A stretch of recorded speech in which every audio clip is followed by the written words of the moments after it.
इसका अंदर मेनली जो है वो रीज़न है कि यहाँ पर दिखा रहा है, एक है जो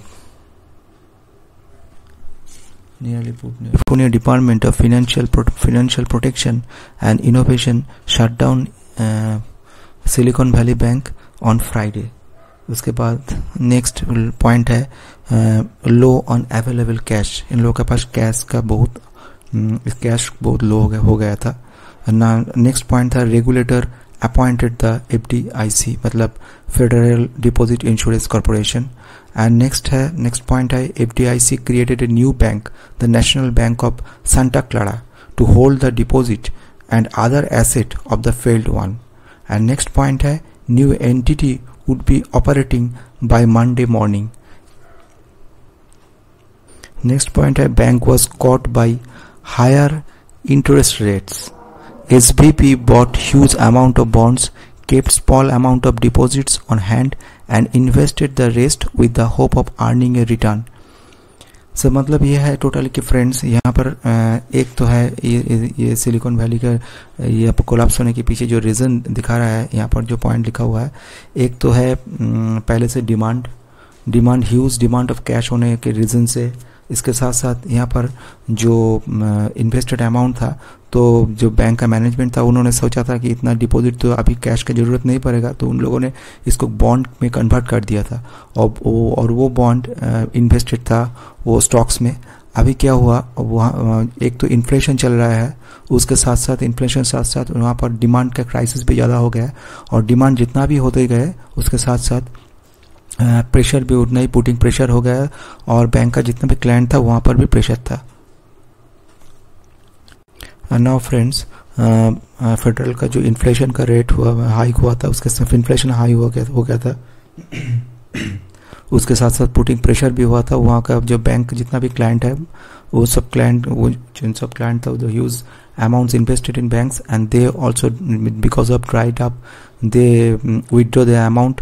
एंड फॉर दिस रीज़न ये SVB को वहाँ से सेल ऑफ करना पड़ा. बहुत सारे इन्वेस्टेड जो अमाउंट था वो लो वैल्यू पे ही सेल करना पड़ा. $2 बिलियन का उन लोगों के लॉस हो गए थे इसके रीज़न. और नेक्स्ट पॉइंट था यहाँ पर banks failure is raising concern about other banks. इसके साथ साथ वहाँ पर एक एटमॉस्फेयर भी जनरेट हो गया था. व्हेन कस्टमर और investor panic started and start pooling their deposit, scare up customer of other banks.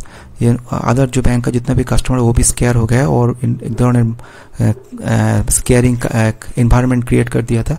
सो इसके साथ साथ इसके रीज़न से ही अभी ये जो SVB जो है कोलैप्स हो गया.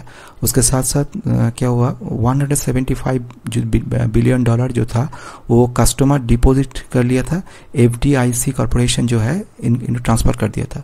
FDIC कॉर्पोरेशन रेगुलेटर जो था बैंक का, उन लोगों ने जितना भी टेक ओवर था पूरा बैंक के टेक ओवर कर लिया था. उसके साथ साथ FDIC को ट्रांसफ़र कर दिया था. और SDIP क्या किया, अभी उसको एक न्यू बैंक में जनरेट कर दिया. बैंक का नाम हुआ था national bank of Santa Clara. तो जितना भी डिपॉजिट अमाउंट है वहाँ पर दे दिया. और मंडे मॉर्निंग से उन लोगों ने कोशिश कर रहा है कि इसको स्टार्टअप कर देने का वो बैंक को. तो ये था अभी ये सिलिकॉन वैली के इंफॉर्मेशन. अभी आ जाते हैं नेक्स्ट इंफॉर्मेशन बैंक का. येस बैंक कल का दिन शेयर को सेल करने का एक इंफॉर्मेशन दिया गया है.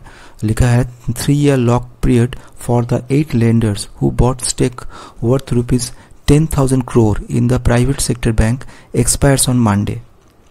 The market is about with rumors that some of the lenders including State Bank of India may look at selling partial stake in the private sector lender. SBI is the biggest stakeholder at 26%. So that is 12,400 crore. Basically एक 3 years को जो locking period था yes bank का, वो कल most probably complete हो जाएगा. और इसके साथ साथ इसका जो 10,000 करोड़ जो स्टेक है वो भी एक्सपायर हो जाएगा मंडे को. और अब जो स्टेक होल्डर है ये इतना रुपीज़, ये टोटल अमाउंट का ये रूमर चल रहा है मार्केट में कि SBI इसमें हाईएस्ट स्टेक होल्डर है. और SBI कल इस स्टेक सेल करने की कोशिश करेगा. उसके पास अभी उनके पास 12,400 करोड़ का अमाउंट है, स्टेक है। उसके साथ साथ नेक्स्ट है जो ICICI बैंक के पास 2.6% है, ये अमाउंट है 1,245 करोड़। उसके और अभी तक जो फ्रेंड्स अभी यहाँ पर चार्ट पे आया है येस बैंक का, और अभी इन लोगों ने जब इसको परचेस किया था दैट मीन्स सॉरी 2020 मार्च, मतलब 2020 का मार्च जो है यहाँ पर इन लोगों ने अराउंड 2020 मार्च, अप्रैल मार्च यहाँ पर इन लोगों ने बाई किया था अप्रॉक्सीमेट। तो वहाँ से लेकर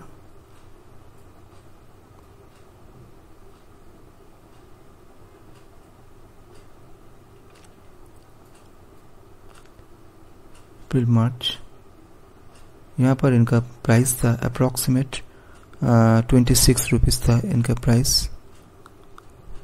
मार्च अप्रॉक्सीमेट था 25-26। सो अभी जो हुआ है वो उन लोगों ने जब बाई किया था उसी समय के 66% अप्रिशिएशन हुआ था मार्केट वैल्यू के ऊपर। तो देख लेते हैं, उसके बाद अराउंड नेक्स्ट न्यूज़ पे आते हैं। फ्रेंड नेक्स्ट जो न्यूज़ है अदानी ग्रुप का है। तो Gautam Adani is looking at further reducing the डेप्ट through stake sale in Ambuja cement, a company recently acquired. Group का जो स्टेक्स लिया था अंबुजा सीमेंट का, वो मोस्ट प्रोबेबली सेल करने जा रहा है ये, और अंबुजा सीमेंट को गौतम अदानी ने, क्योंकि उनको रिड्यूसिंग डेप्ट जो है वो रिड्यूस करने के लिए ये करना पड़ रहा है, और शायद इसको बाई करेगा GQG ने। Any how, okay, thank you for today, thank you for please like and subscribe.